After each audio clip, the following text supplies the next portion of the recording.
So many layers to this. I just was out there talking to Cori Anderson, who is Coach Wooden's great-granddaughter, and was just listening to her just talk about what she saw and thinking about the faithfulness of people who came before us. It always gets to me because Coach Wooden gave me so much. And there's not a day that doesn't go by that I don't realize how lucky I am to walk in the steps that he first walked, but also all those alumni out there from all those generations. And, we had 42 alumni back there. And it just really humbles you that we get to wear these letters and that we get to represent something bigger than ourselves. And so the game was incredible and all kinds of things, but when you just think about the history and what we get to participate in, it's very humbling.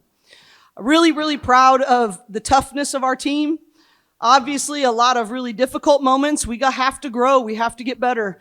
But when you have a selfless team and a neutral team, and what I mean by neutral is they're not getting up on the highs and lows. They're saying, hey, what's my next right step? We call that neutral thinking.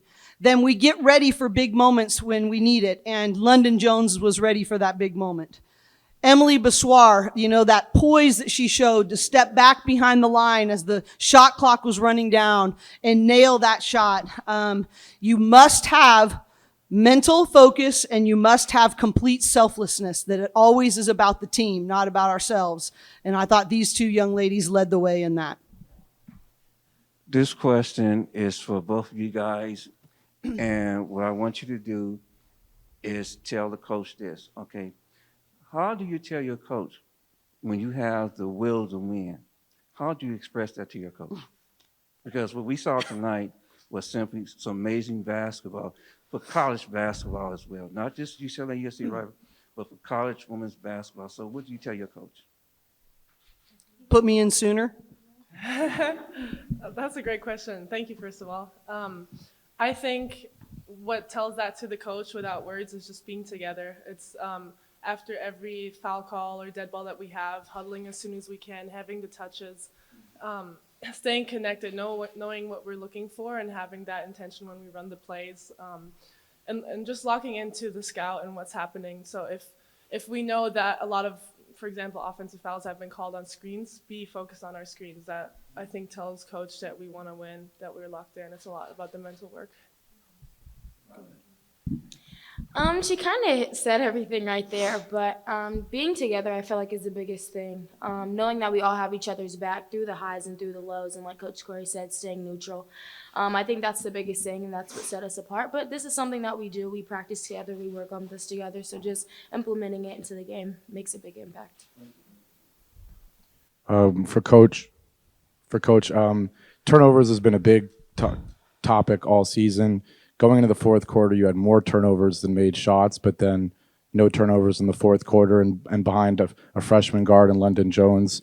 Just what can you say about sort of her composure and the composure of the whole team there to turn things around? Yeah, the good news is our turnovers are not live ball turnovers, right? They're offensive fouls. That was my big challenge to them at halftime is, we'd gone to the free throw line 2 times. They had gone 10. And those were not only turnovers, but they also put them on the line. So that's a really huge thing. But, something that I just love about Londynn is she's got this like moxie about her and big moments. You'd learn a lot about freshmen in some of these big moments. And as she's learning the game and what it takes to focus on the attention to detail, she already had the moxie. She just needed the experience and sort of the detail things about what it takes at this level so that she could combine those. And I think it's like preparation meets opportunity. And, the opportunity is one part, but you're not ready unless you've done the right preparation. And that's what I'm most proud of is Londynn, is how she's learning to prepare. Every week she prepares better. And I think that's what you're seeing, and that's how she was able to step up.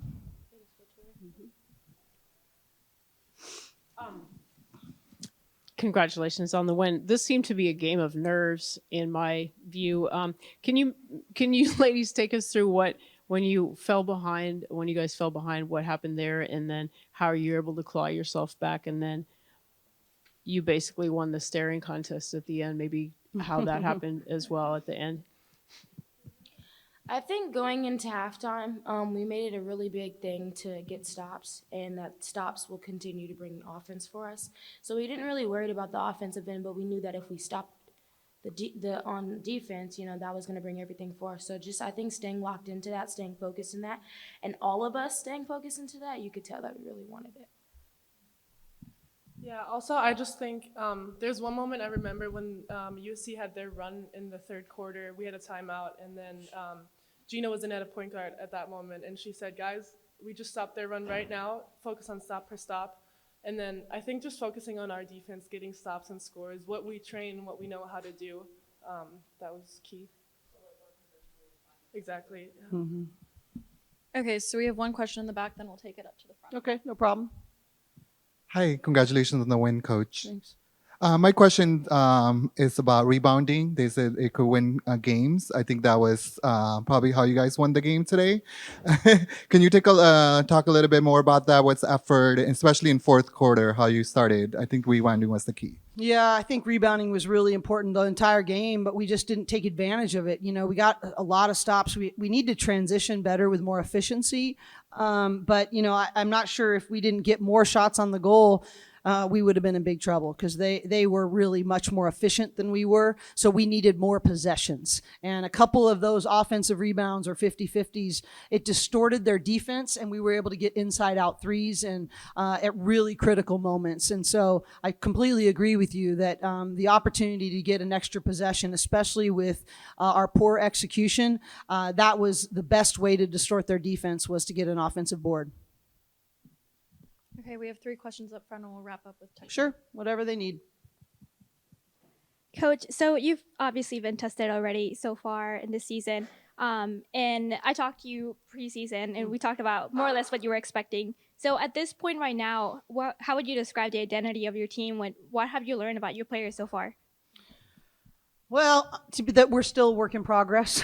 I think that we have a lot of different weapons and a lot of different ways we can play. I think we're still, just being candid, we're still having a hard time figuring out what our go-to things are going to be in half court versus a really good team, a defensive team like a USC. And credit them. They were really, really good defensively. They gave us all we could handle. And, they do a really good job. Lots of respect for them. So I think in some ways we're sort of ahead of where I thought we were going to be. I think our defense has really been good. We've been able to play different ways. I think our ability, our rebounding continues to be a really important piece for us. But I actually think we have a long ways to go on the offensive end. And so the good news is, we've come a long way, but we really have a lot of growing we still need to do if we want to make a deep run in March. We're perfectly capable, but we've got to learn from each of these experiences, and we've got to make some behavioral changes, especially with our half-court execution. I do want to say one thing about Lena and Christine. I said this in the locker room. I think their ability, Rhea Marshall got one touch in the fourth quarter, and she went to her offhand shoulder that we wanted to force her to. And I just think their ability to come in defensively and to tag team with her and to be aggressive on the offensive end, making her make some choices in ball screen actions that get her in foul trouble, that's never going to show up in a stat sheet. But I don't think we would have been able to make that run and hold them to 8 points in the fourth quarter if those two don't do that kind of job.